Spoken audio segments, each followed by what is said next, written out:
A paz do Senhor Jesus. Tudo bem com você, aluna? Neste momento, nós vamos fazer uma oração para darmos início, então, a mais uma aula. É a segunda aula de Hamartiologia, a doutrina do pecado. Hoje nós abordaremos um assunto bastante pertinente ao que diz respeito à Hamartiologia, a doutrina do pecado.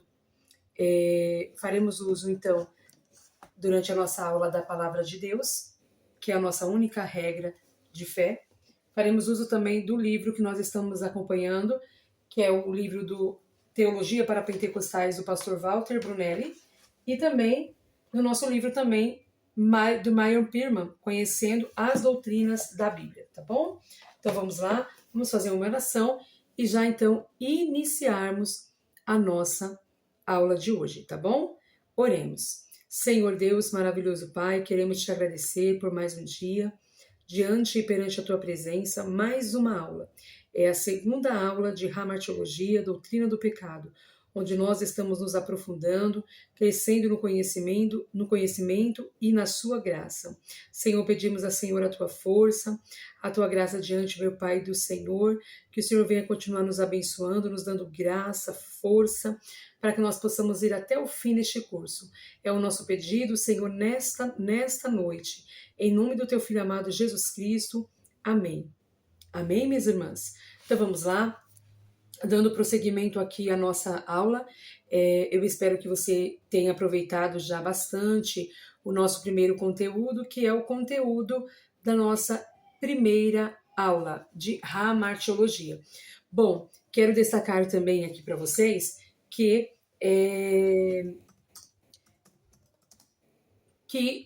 o material que eu coloquei no grupo, que enviei para vocês desde a primeira aula, hoje eu já enviei para vocês, nós vamos utilizar durante todas as ministrações, este mesmo material, tá? Todas as ministrações da nossa aula de Hamartiologia, tá bom?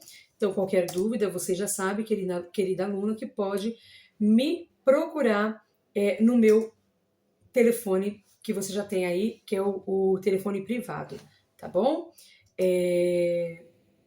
Vamos lá, então, falando sobre o pecado. Hoje nós vamos, dar sequência aí diante dos nossos estudos. Deixa eu só rapidamente aqui abrir aqui o meu computador.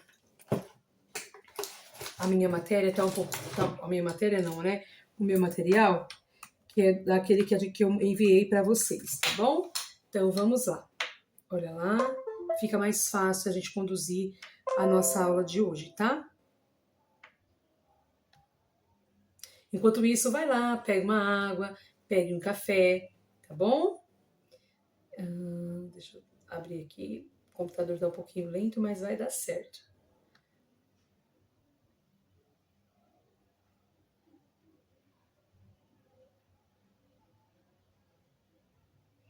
Tá abrindo.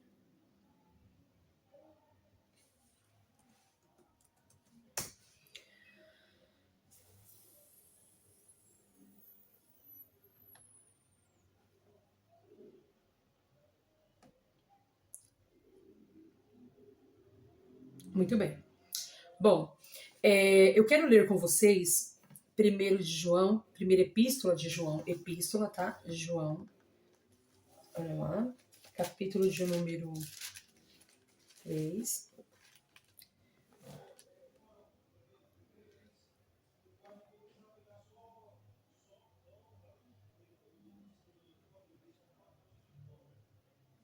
Primeiro João, capítulo 3, e o versículo de número 4, que diz assim: contudo, Perdão, eu estava lendo Apocalipse. Me perdoe, mas é assim mesmo, né? Capítulo 3, versículo 4. Todo aquele que pratica o pecado também transgride a lei, porque o pecado é transgressão da lei, tá? Vamos lá, vamos avançar.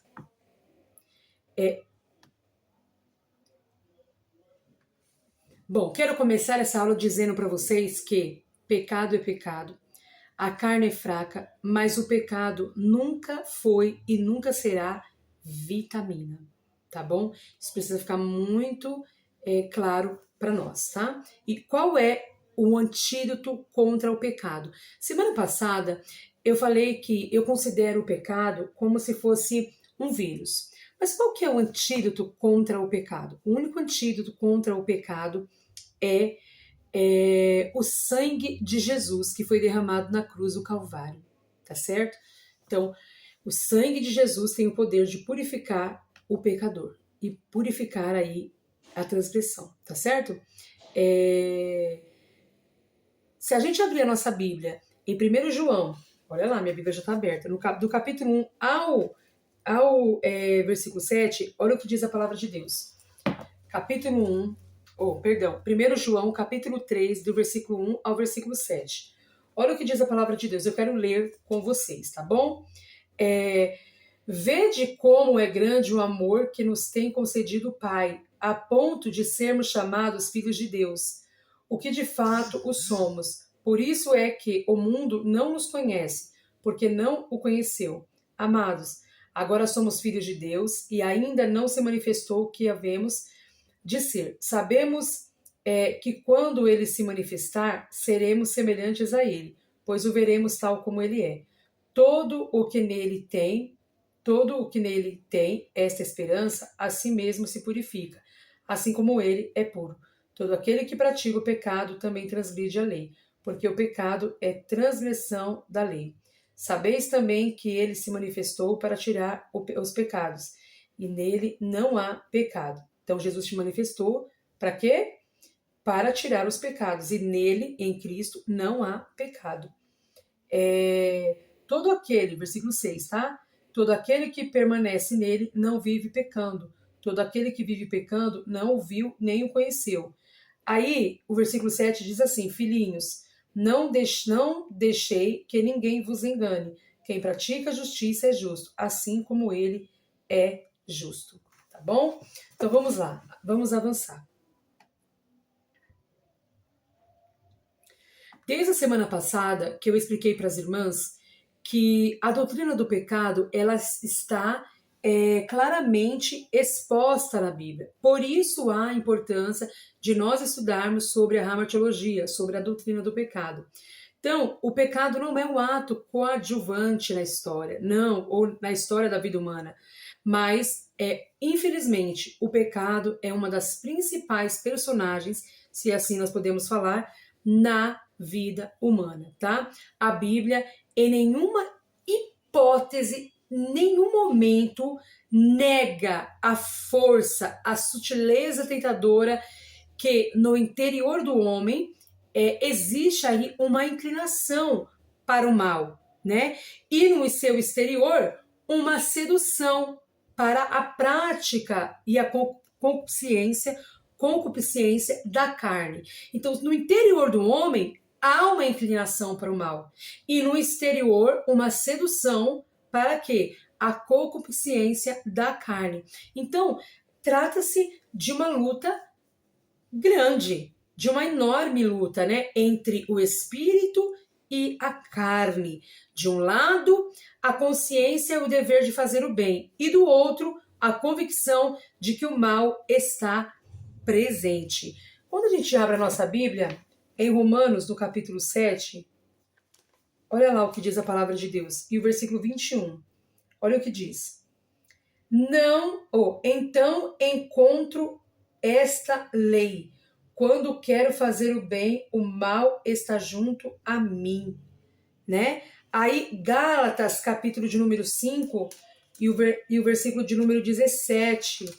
Gálatas, capítulo 5, e o versículo 17. Olha o que diz a palavra de Deus. Porque a carne anseia o que é contra o espírito, e o espírito contra a carne, e se opõe um ao outro, para que não façais o que quereis. Olha lá.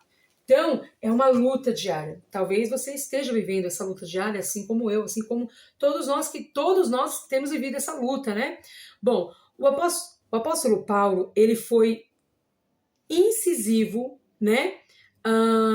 Ao tentar descrever essa angustiante batalha entre o bem e o mal, entre a carne e o espírito. Quando ele diz lá em Romanos capítulo 7, versículo 24, ele diz assim: miserável homem que sou, quem me livrará do corpo desta morte? Então, ele reconheceu o quão pecador ele era, né? Então, eu quero ler com vocês também Romanos, capítulo 1. Por favor, se você puder agora parar o que você está fazendo e ler comigo Romanos, capítulo 8. Olha lá. Romanos, capítulo 8, versículo 1.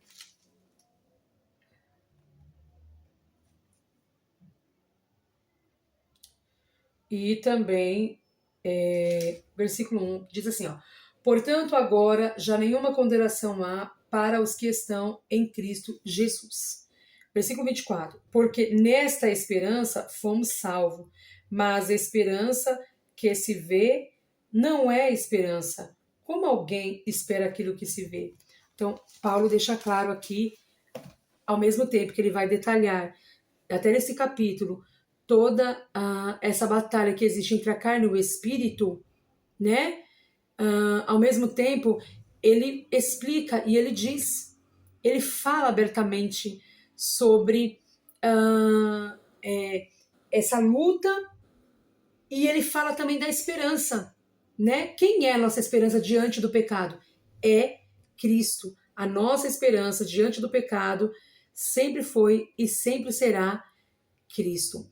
Bom, semana passada foi uma aula mais introdutória, mas hoje a gente vai se aprofundar um pouquinho mais nesse conceito, irmãs. A doutrina do pecado, que é chamada de hamartiologia, conforme eu já expliquei na aula anterior, mas eu vou me aprofundar um pouco mais hoje, se ocupa do estudo da origem e natureza da universalidade do pecado, conforme as escrituras registram, tá?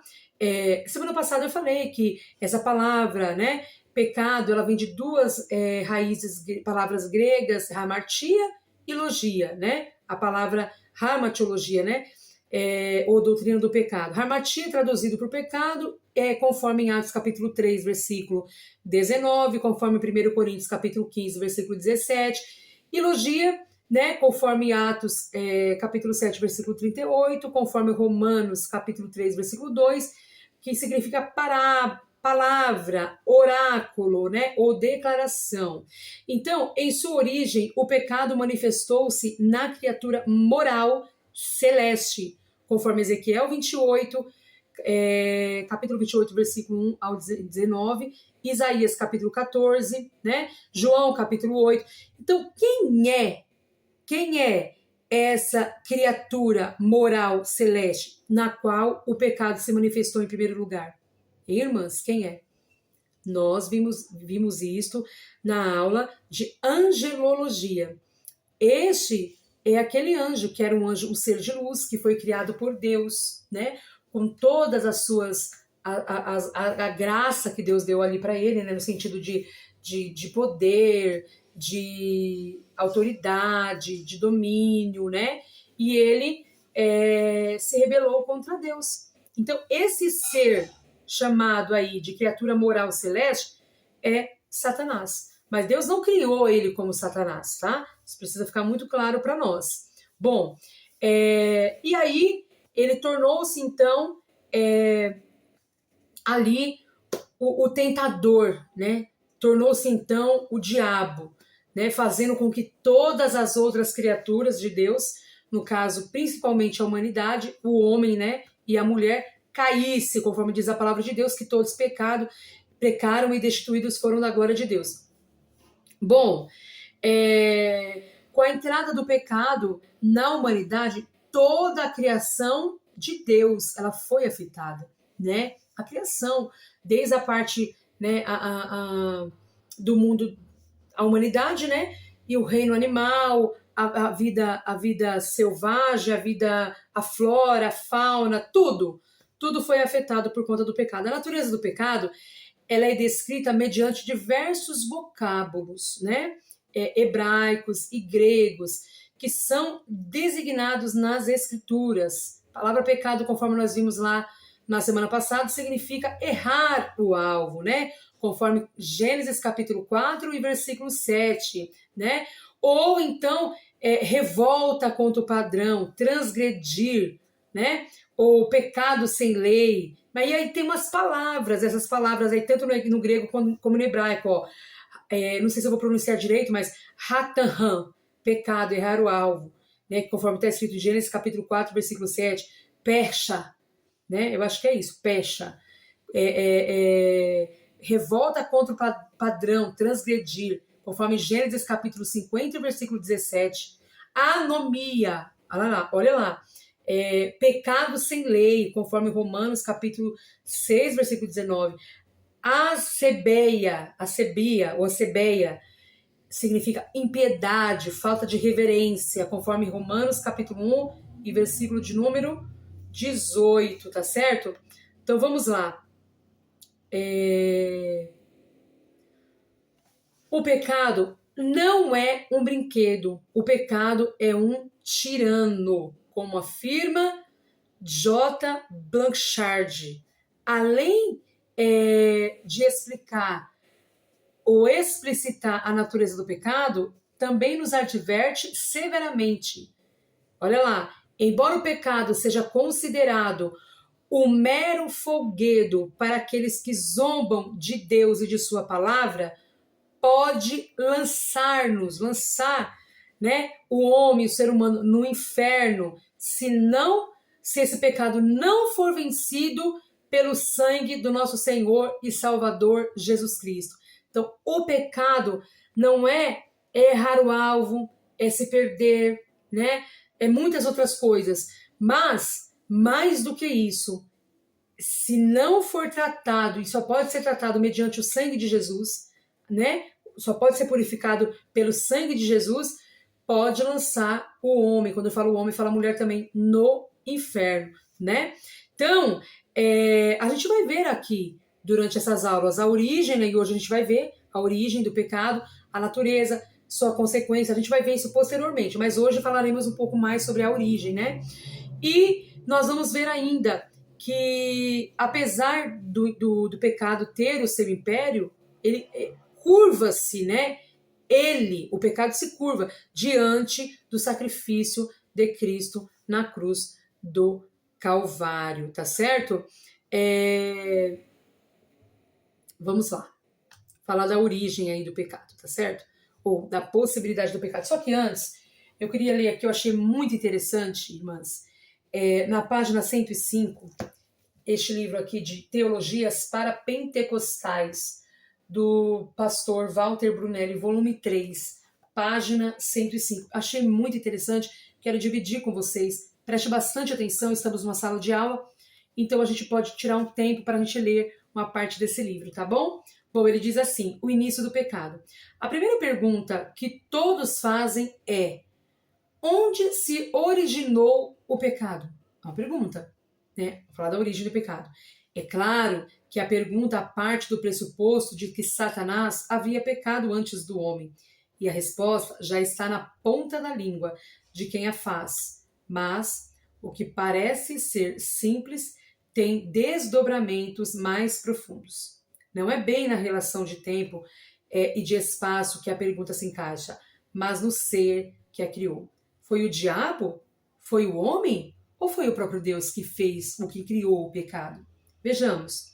Pode até parecer uma blasfêmia pensar que o pecado tenha origem em Deus, né? Afinal, ele não pode ser tentado pelo mal. Ninguém, como diz a palavra de Deus em Tiago, capítulo 1, versículo 13, ninguém sendo tentado diga, de Deus sou tentado, porque Deus não pode ser tentado pelo mal e a ninguém tenta. De fato, já nos sentimos mal com a pergunta. Entretanto, Calvino, né, é mais ousado e sugere a resposta, como nós vamos ver adiante. Resta, então, dar outra direção à pergunta. Se Deus tem o controle, já parou para pensar, irmãs, nisso? Olha só o que o pastor Walter Brunelli coloca no livro. Ó. Nós estamos agora falando sobre a origem do pecado, tá? Ó. Se Deus tem o controle de tudo, como ele permitiu o surgimento do pecado? Será que você já não fez essa pergunta? Né? Essa pergunta passa a fazer mais sentido, visto que ela tem em si o cuidado em proteger a honra e a dignidade de Deus relativamente ao pecado. Não podemos pensar que o pecado nasceu no coração de Lúcifer num instante em que Deus estava distraído e então percebeu que o mal já havia surgido. O mal nasceu primeiramente por permissão de Deus. Então olha o que o Walter Brunelli vai falar aqui. Que o mal nasceu por permissão de Deus, primeiramente por permissão de Deus. E agora vem algo muito interessante que é bom a gente prestar bastante atenção. Deus não impediu que o pecado nascesse, né? Não. Agora, há uma grande diferença, guardem isso, entre permissão e pré-ordenação. Quer dizer, Deus permitiu o pecado, mas Deus não ordenou o pecado, tá certo? Deus não deu ordem para o pecado nascer. Ele permitiu. Bom, nunca compreenderemos claramente as implicações da relação existente entre o Deus Criador e o surgimento do pecado, como algo que não estava fora do seu controle. Há uma névoa à nossa frente que não nos permite ver e compreender com clareza todas essas implicações.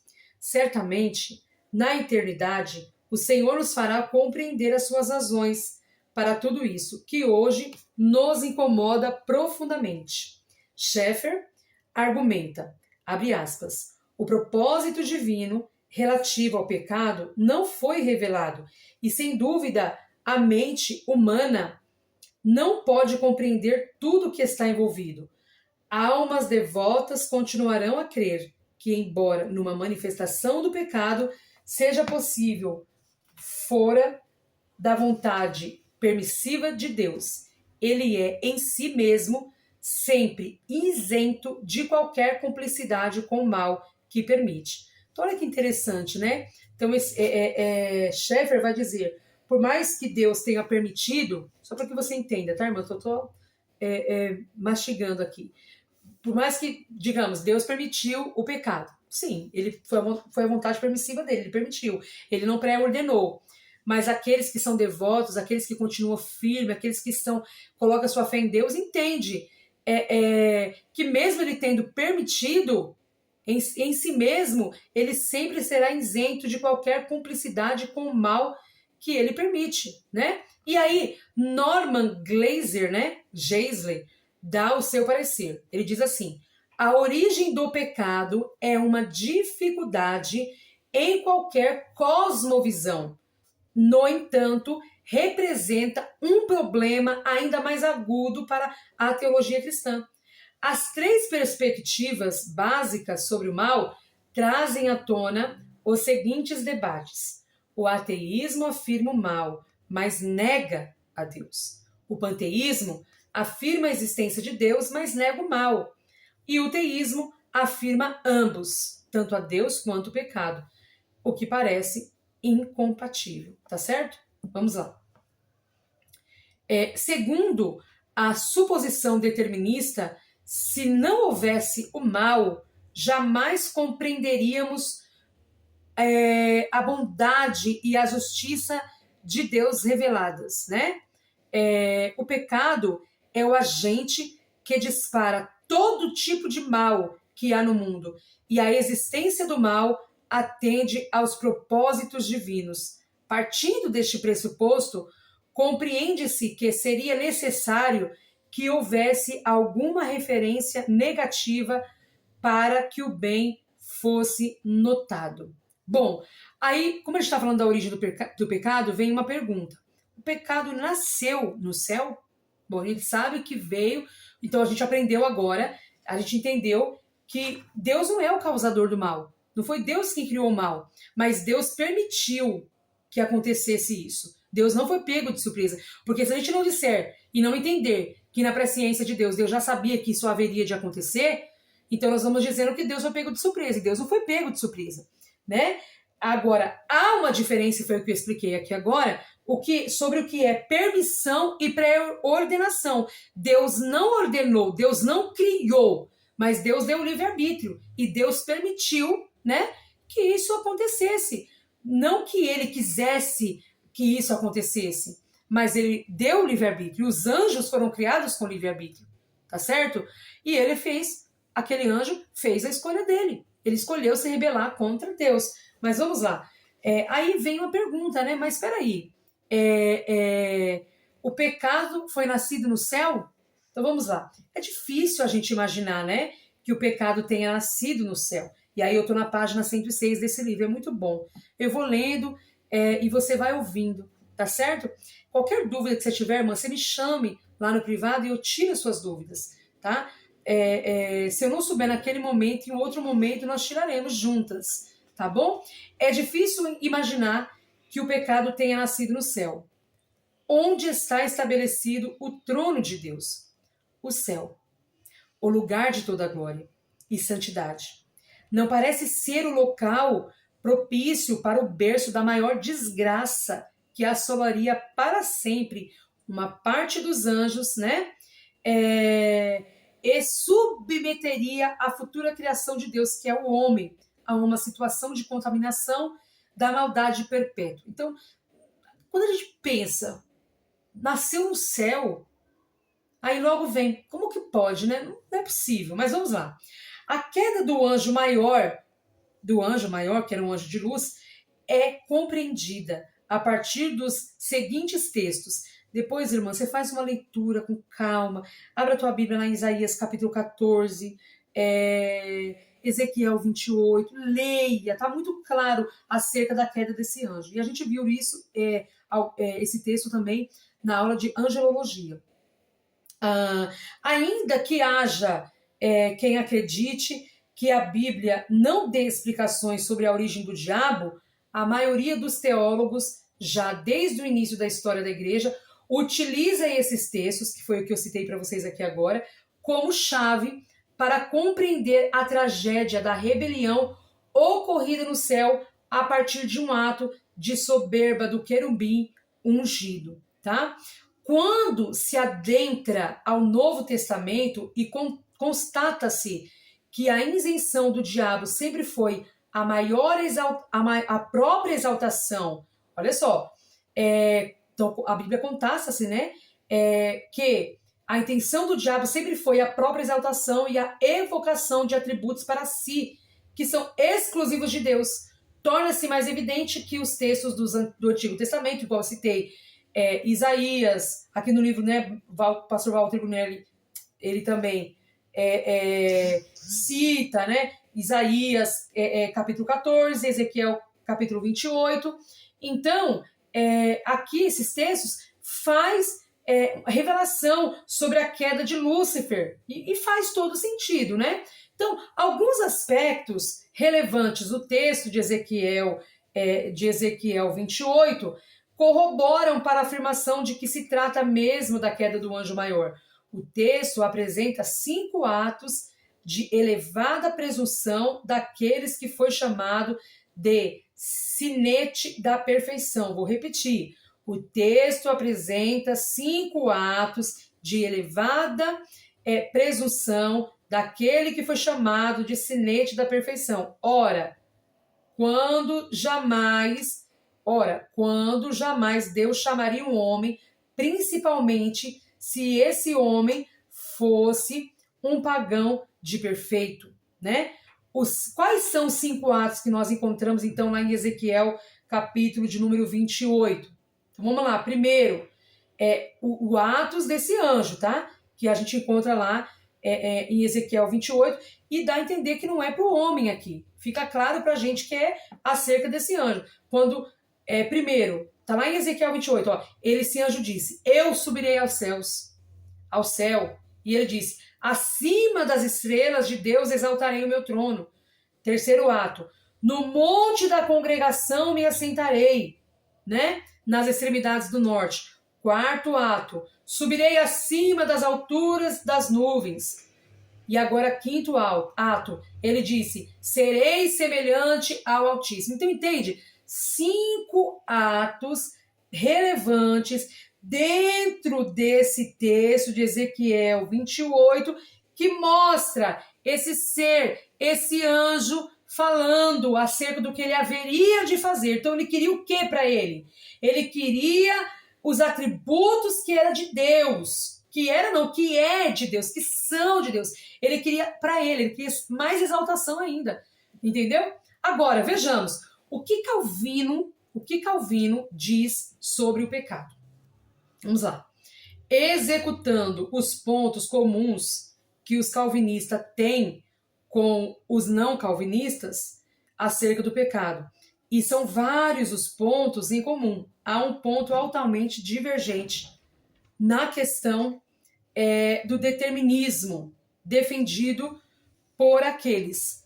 E aí eu estou aqui na página 107. Para ser coerente com a sua demasiada ênfase na soberania de Deus, em nível desigual relativamente aos outros atributos divinos, o ultracalvinismo é determinista. Nada acontece ao acaso. Nada acontece ao acaso. Tudo é absolutamente pré-ordenado por Deus, até mesmo o pecado de Adão. Olha lá. Então, Calvino diz no parágrafo intitulado, ele vai dizer assim, Calvino diz no parágrafo intitulado, estou na página 108, ele diz assim, ó, abre aspas, a queda de Adão foi pré-ordenada por Deus, e daí a perdição dos réprobos e da sua linhagem. E aí ele diz assim nesse parágrafo, olha, negam que subsista em termos explícitos que por Deus foi decretado que Adão perece por sua apostasia, como se realmente esse mesmo Deus que as Escrituras proclama fazer tudo quanto quer, Salmo 115, 3, haja criado a mais nobre de suas criaturas com um fim ambíguo. Dizem que foi apanágio do livre-arbítrio, que ele próprio dispusesse seu destino. Deus, porém, não destinou nada, senão que o tratasse conforme seu mérito. Se tão insípida invenção for aceita, onde estará aquela onipotência de Deus pela qual, segundo seu conselho secreto, o qual de nenhuma outra coisa depende e tudo governa e regula? John Piper, por sua vez, um dos maiores expoentes do calvinismo dos nossos dias, diz assim, abre aspas, de alguma maneira que nós não podemos entender plenamente. Deus, ele é capaz, sem ser culpado, de tentar, de garantir que uma pessoa faça o que Deus ordena que ele faça, né? Então, olha lá, vou repetir. De alguma maneira que nós, né, não podemos entender plenamente, Deus é capaz, sem ser culpado, de tentar, de garantir que uma pessoa faça o que Deus ordena que ele faça, que isso envolva o mal. Então, fecha aspas, os calvinistas insistem em que tudo o que Deus pré-ordena e torna certo, incluindo o pecado e o mal, glorifica a Deus. Então, para os calvinistas, né, tudo o que Deus pré-ordena e torna certo, incluindo o pecado e o mal, é para glorificar a Deus. Bom, o supralapsarianismo é a maior prova do radicalismo monergista, pois para garantir a lógica da eleição individual pelo método da razão, não da revelação, afinal, não há nas Escrituras texto algum que confirme este exagero. Parte do pressuposto de que o próprio Deus favorece o pecado do indivíduo para a sua própria perdição, podendo assim justificar-se da condenação que lhe for imposta, não por conta de uma pré-ordenação propriamente, mas por conta de seu próprio pecado, para o qual o indivíduo não teria escolha de qualquer forma, antes que quisesse. Então, para o calvinismo, Deus torna certo, preste atenção, irmãs, para o calvinismo, Deus torna certo tudo quanto acontece, porque tudo está pré-ordenado. Deste modo, não há nem como dialogar com eles. Essa pré-ordenação divina levanta muitas questões suspeitas a respeito de Deus, tais como: por que seguir as instruções das Escrituras para ajustarmos os nossos caminhos aos de Deus? Por que orar se tudo vai sair como já está determinado? De que valem tantos esforços por uma vida santificada se o que tem que ser será? Pior ainda, é que se Deus está por trás do pecado, pré-ordenando quem irá praticá-lo e quem irá praticá-lo e como irá praticá-lo, entretanto, responsabilizando o homem e por isso, enquanto ele permanece inocente, isso não nos força a desconfiar da bondade, da seriedade, da própria sinceridade de Deus? Perguntas como esta é altamente ofensiva para eles, porque não se pode levantar tal suspeita a respeito de Deus. Certamente não, porque o Deus da Bíblia não se parece com esse. Vejamos algumas declarações feitas por alguns dos mais preeminentes calvinistas dos nossos dias. Vamos lá. Então, irmãs, vocês conseguem entender? Eu li parte do livro aqui. Então, os calvinistas, eles acreditam na pré-ordenação do pecado, mas quando a gente olha para esse lado, a gente tem que tomar muito cuidado, e a gente está numa sala teológica, só que a gente tem que tomar muito cuidado, por quê? Porque senão vai surgindo algumas perguntas. Ué, mas se Deus que criou aí, que fez o pecado, né, tudo mais, então, por que se santificar? Por que, né, por que a gente viver uma vida de santidade? Por que orar se Deus já sabe quem vai pecar, se ele já ordenou quem é que vai pecar? Você tá entendendo? Então a gente tem que tomar muito cuidado com isso. Bom, o que eu posso dizer para as irmãs adiantar, mediante a tudo que eu já estudei, Deus não é o criador do mal, tá certo? Deus, ele sabe de todas as coisas, ele não é pego de surpresa, mas eu não posso aqui dizer que Deus é o criador do mal, porque Deus não é. Deus é criador do pecado? Não. Tá certo? Então vamos lá. Vamos avançar, irmãs. Essa citação aqui de alguns calvinistas, eu não vou ler aqui para vocês para a gente ganhar tempo, tá, irmãs? Vamos lá. Isso. É que tinha saído aqui da página. Mas vamos lá. Olha lá. Deixa eu avançar aqui com vocês, tá?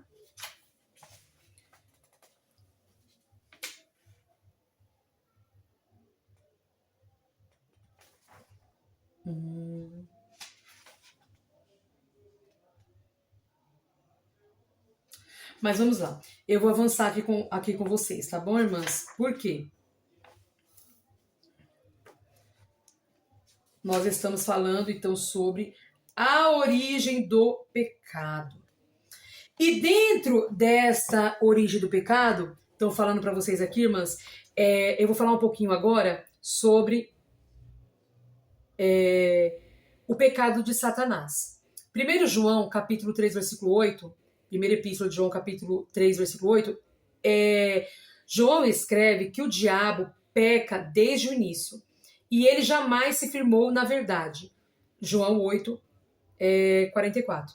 Dotado de livre-arbítrio, o mais excelso e maravilhoso dos anjos, conhecido também como querubim ungido, envaideceu-se até que em si foi achada iniquidade. Seu pecado é conhecido também como condenação do diabo.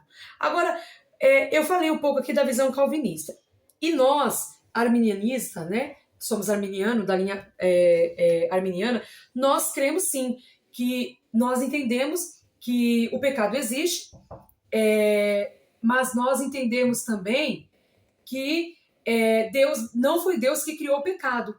E compreendemos, por sua vez, que Deus não foi o criador do mal, mas ele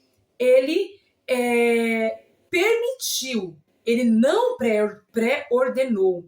É bem diferente do que alguns calvinistas vão falar. Eles vão falar que Deus pré-ordenou. Só que se a gente falar que Deus pré-ordenou, nós estamos dizendo que Deus é o criador do mal, né? Criador do pecado. Mas o que a gente entende é que Deus permitiu. Agora vamos falar um pouquinho sobre o livre-arbítrio. E aí a gente já vamos caminhando para o final desta aula. Livre-arbítrio do homem. O homem foi dotado de livre-arbítrio e, menosprezando a recomendação divina, o homem apostatou-se contra o seu Criador, pensando que assim seria tão sábio e perfeito quanto Deus, né? Todavia, ao invés da onisciência, ele veio adquirir o quê? Uma consciência culpada e envergonhada pelo pecado, tá certo? Então o homem foi feito de livre-arbítrio, mas quando Satanás ali enganou a mulher e o homem, né? A mulher, por sua vez, também enganou o seu marido, Adão, né? A Eva seduziu Adão. Ali o homem e a mulher, eles tinham isso. Eles, né, tinham e têm até hoje, que é o livre-arbítrio. Então, quando houve essa sedução, qual foi as palavras de Satanás ali para Eva? Né? Vocês serão o quê? Semelhantes a Deus. Então, olha lá. Olha o que está no coração ali de Satanás, na mente. Mas ele seduz o homem, seduz a mulher, que por sua vez também seduz o homem, para pensar em ser tão sábio e perfeito quanto Deus. Olha lá. Só que ao invés de adquirir a onisciência, como o que o homem queria, e a mulher, adquiriram então a consequência e uma consciência culpada e envergonhada pelo pecado. Tá certo? Então vamos avançar aqui, irmãs. Eu havia falado, né, sobre, aqui logo no início, a gente estava falando sobre o pecado nascido no céu, né? O pecado nascido no céu. A gente sabe que, por que Deus, ele expulsou Satanás, né? Que ele não era Satanás, mas por que ele foi expulso do céu? Porque Deus não tolera o pecado. Deus não tolera o pecado, tá certo? Deus não tolera o pecado. Então, irmãs, avançando aqui. O diabo, ele é um agente tentador. Então, por quê? Há uma pergunta. Por que Satanás tentou Adão e Eva? Por devotar-lhe intenso e implacável ódio. Satanás, ele teve um ódio da criação de Deus, de Adão e de Eva. Né? Mas eles não teve simplesmente por Adão e Eva, mas principalmente ódio pelo próprio Deus. Pelo próprio Deus. Então, quando ele seduz a mulher e seduz o homem a pecar e a cair, ele está querendo fazer o quê? Atingir o próprio Deus. Tá entendendo? Atingir o próprio Deus. Bom, e aqui eu quero encerrar essa aula de hoje com vocês, minhas irmãs, e destacando esse seguinte ponto, para finalizar o que nós aprendemos hoje. A origem do pecado, né? Aonde originou-se? Através desse anjo que era o anjo de luz, certo? E aí, através dele, originou-se nele, e ele ali seduziu, posteriormente, a mulher e o homem que caíram, como diz a palavra de Deus, que todos caíram, né, e destituídos foram da glória de Deus, enfim. Mas o que nós aprendemos também aqui nessa aula foi que Deus não é o criador do mal, não foi Deus que criou o pecado, criou o mal, né? Mas há uma diferença, e eu mostrei aqui para as irmãs, inclusive o ponto até do calvinista, né? Que os calvinistas, uma boa parte deles, acredita na pré-ordenação. E nós entendemos na permissão. Deus não foi pego de surpresa. Então nós aprendemos aqui hoje, dentro dessa matéria, dentro desse ponto importante que é a origem do pecado, que Deus não preordenou o pecado, mas o Senhor, ele não foi pego de surpresa. Deus permitiu, mas ele não preordenou. Tá bom, irmãs? Então, hoje nós fechamos essa aula falando exatamente disso. Deus permitiu. Ele não foi pego de surpresa, mas ele não preordenou. Porque se eu disser que Deus pré-ordenou, estou dizendo que Deus é o criador do mal. Estou dizendo que Deus que criou o pecado. E isso fere a santidade de Deus. Tá bom? Então nós não podemos pensar assim. Nós podemos entender à luz da palavra, é claro. Se você quiser pensar como a maioria dos calvinistas pensam, amém. Mas à luz da palavra de Deus, nós compreendemos e entendemos que o Senhor, ele permitiu, mas ele não pré-ordenou. Tá certo, irmãs? Então, que Deus abençoe vocês e até a próxima aula, em nome de Jesus. Vamos fazer uma oração para terminar. Senhor Deus, quero te agradecer por mais uma aula, por tudo que o Senhor tem feito em nossa vida, que o Senhor venha continuar nos abençoando.